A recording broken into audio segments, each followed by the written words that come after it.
Yorana et Maeva, bienvenue dans notre émission Protétée par les Tahitiens.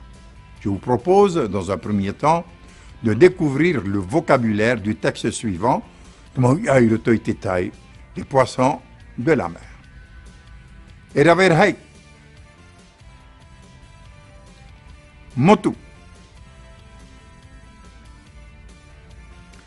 motu, porinetia, ruperupe,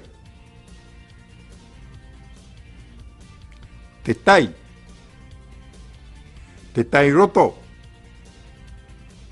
itua, teava, teaau, rau, hora, rato, teume, temaito, tetora, temao,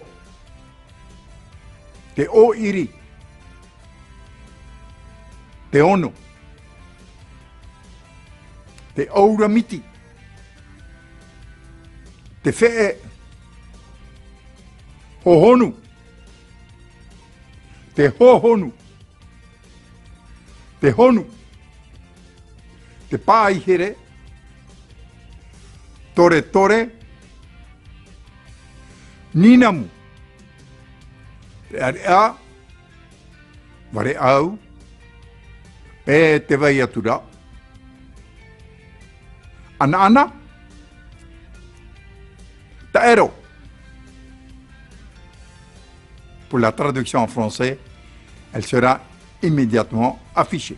Voilà, c'est parti. Te maui au te moana, les poissons de la mer, et raverhei motu i pornietia, e motu ruperupe, e mea ruperupe atoa te tai, e mea rau te ia i roto i te tai,